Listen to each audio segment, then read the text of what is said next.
Vamos ao mercado de commodities com Maurício Bellinello. Vamos lá?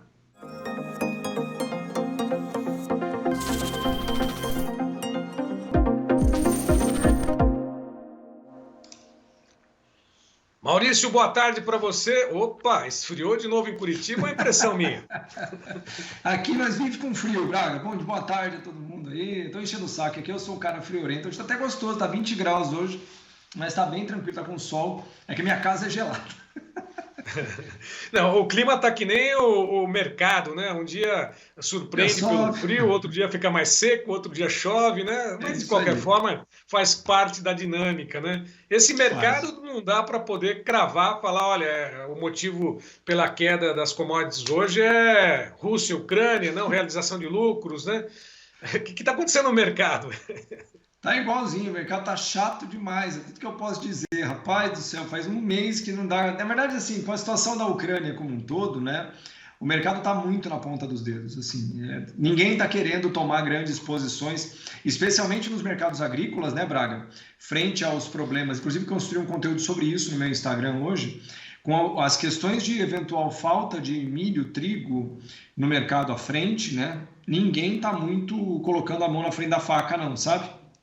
Então, tirando oscilações que são normais frente a ativos que estão sendo o cerne da questão, petróleo e gás natural, que um dia só o gás natural chegou a cair 11% hoje, mas ontem subiu 9%, né? Então, ele está fazendo isso. O petróleo sobe 4%, hoje está caindo 5,3%. Então, essas oscilações de grande porte, mas dentro de uma faixa de preços alta, porque o petróleo varia para caramba, mas não sai dos $100, né? O gás natural é a mesma história. Então, o mercado como um todo, Braga, está muito na ponta dos dedos. Assim, você vê claramente que ninguém está querendo determinar um lado das coisas. Assim, ninguém tá sabendo direito para onde está indo esse mercado nesse momento. Então, é sinal mesmo de que, enquanto a gente não tiver uma sinalização mais efetiva de melhora da situação na região da Ucrânia, provavelmente o mercado deve permanecer assim pelas próximas semanas. Bom, você deixou bem claro que ninguém está querendo se posicionar nesse momento, mas você alertou, inclusive nesse artigo que você escreveu, sobre essa questão do milho. Vai faltar? Vai ter abastecimento suficiente? 2023, além de ter uma safra cara, você já falou a respeito disso, pode faltar milho no mercado, trigo no mercado também? E o mercado está projetando isso? Já está faltando. Vou dar um exemplo. Na semana passada, a última carga comprada de trigo do Líbano chegou. E chegou com mofo. Ou seja, e não tem outra vindo. A Índia fez uma venda de 50 mil toneladas de emergencial, o Irã vai fazer uma outra venda emergencial, o Líbano já está sem trigo e sem dinheiro, né? Outros países, vou dar um exemplo para você, o Braga. A Turquia, 75% de todo milho e trigo importado vem dessa região. O Egito, 70%. A Tunísia, 52%. O Quênia, 34%. Portanto, não há substituição. Se não vier, não tem de quem comprar, porque o mercado é muito justo, né? Então, e tem um outro detalhe. Só para comentar, a janela de plantio deles é agora, tá? Inclusive já estamos atrasados na janela e eles não conseguiram, na semana retrasada, a perspectiva já era de uma quebra de 42% na área plantada. Essa perspectiva só aumentou. E traz um segundo problema. As regiões plantadoras, muitas das fazendas que plantam sementes também não plantaram. Portanto, existe uma perspectiva ainda em curso de ser definido de uma queda de grande porte na área plantada, o que vai gerar uma quebra na área colhida nessas regiões. Vou dar um exemplo.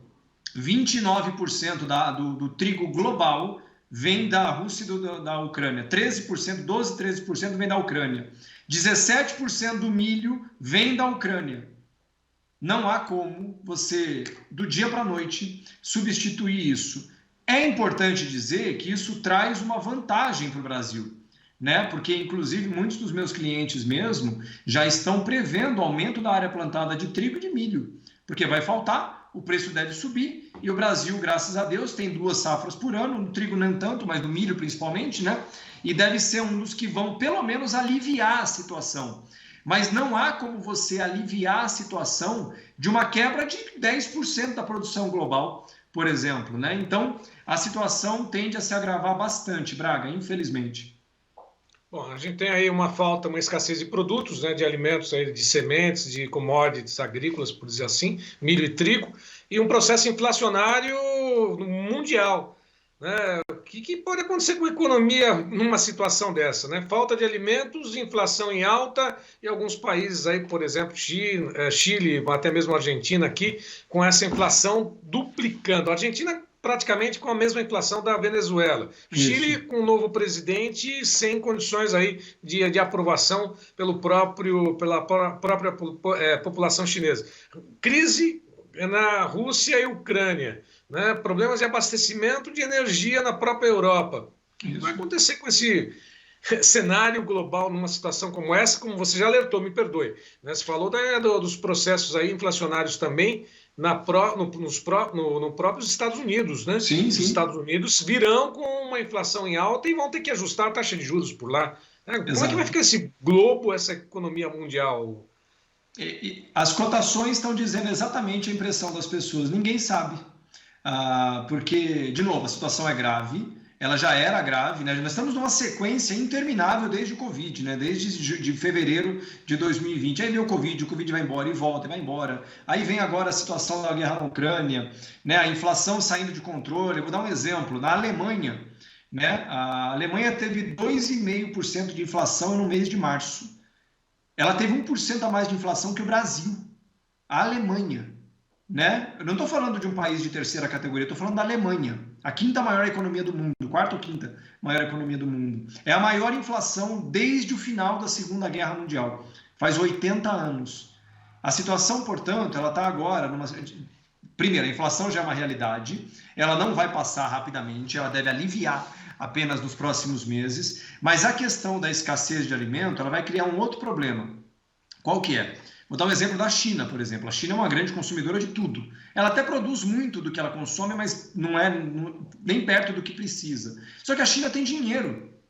Então, ela vai disputar grãos com outros compradores, só que ela tem um poder poder econômico, político, né, geopolítico, comercial, que vai se sobrepor a outros lugares. Então, os próximos 6 meses serão extremamente desafiadores frente a uma série de aspectos, Braga. E as cotações estão refletindo exatamente isso, que ninguém sabe ao certo para onde iremos. Né? O que se sabe, e isso as cotações estão mostrando, é que é muito pouco provável que a gente tenha queda nas cotações dos ativos de forma relevante. No petróleo, no trigo, no milho. A soja vem por reboque, né?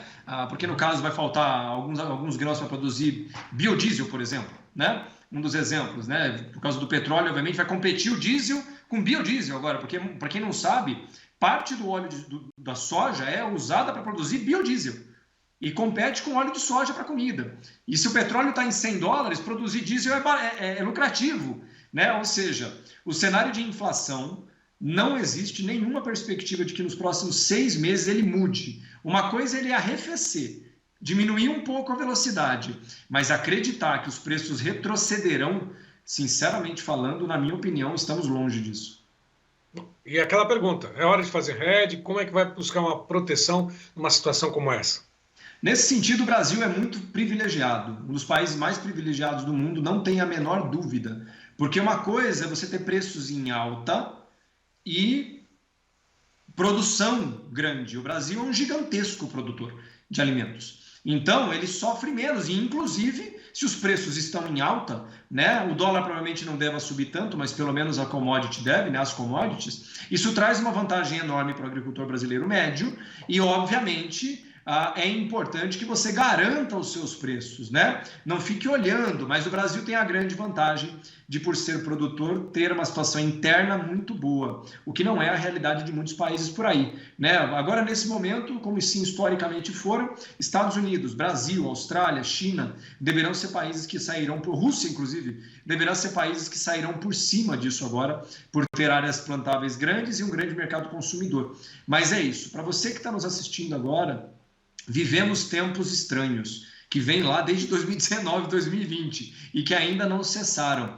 Você, agricultor, não fique olhando para isso tudo, né? Porque essas pressões respinga aqui, não tem como falar que não vai respingar. Tem gente que eu acho que se nega a acreditar que um evento dessa magnitude possa ter, uma situação dessa magnitude, possa ter respingos no Brasil. Vai ter, não tem como. Os preços não cairão aqui, né, no consumo, mas para o produtor é uma vantagem maravilhosa, né? É muito bom dizer, é muito estranho dizer isso, mas é bom para o Brasil que isso esteja acontecendo, porque isso vai refletir diretamente na economia brasileira através de ativos que estão inflacionados, custando mais caro. Mas isso não é um motivo para você simplesmente dormir em berço esplêndido, aguardando que os preços vão subir eternamente. Até porque é bom lembrar, as questões climáticas em algumas regiões já estão se colocando esse ano de novo, até como o nosso querido Coutinho está falando, o Laninha está aí, e áreas que já estão precisando de chuva, né? Ou seja, mesmo a safra de milho que está entrando, eu tenho alguns clientes que já estão preocupados com possíveis quebras por causa de questões climáticas. Então, nunca se esqueça, não pode dormir um minuto, não deixe esses preços ir embora, garante pelo menos, né, os preços mais altos, porque no mínimo tempos melhores necessariamente podem vir, mas ninguém sabe se virão, né, ô Braga? É verdade. Agora, só para poder finalizar, e é como sempre aquela pergunta, né? Você e João Batista, né, abriram a sexta turma, foi um sucesso, pelo menos mais de 1.200 pessoas já fizeram o curso, né? Vai ter a sétima turma ou não? Ainda não está definida.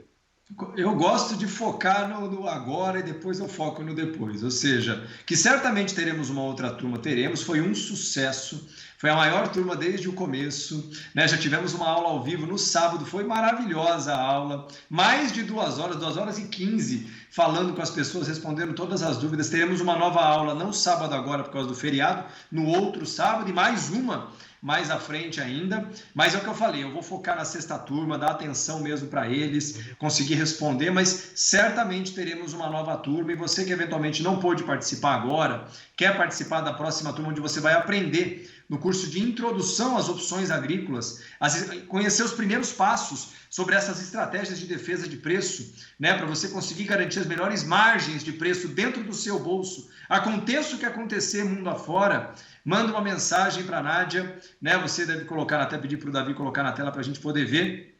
Manda uma mensagem para ela, manda uma mensagem de texto por WhatsApp para ela, que assim que a gente tiver qualquer informação sobre a nova turma, a gente já vai avisar o pessoal, Braga. Tá certo, tá aí, ó, 19995105580. Não adianta tentar falar com ela, que ela não vai responder, é só para poder deixar uma mensagem e registrar o teu telefone para que ela entre em contato depois na sequência. Bom, só te agradecer, desejar uma ótima tarde. Amanhã a gente está de volta com outras informações. Mais uma vez, obrigado pela tua participação. Um abraço, Eu que Maurício. agradeço, Braga. Obrigado mesmo, obrigado ao Braga, obrigado a todo mundo. Uma ótima tarde a todo mundo.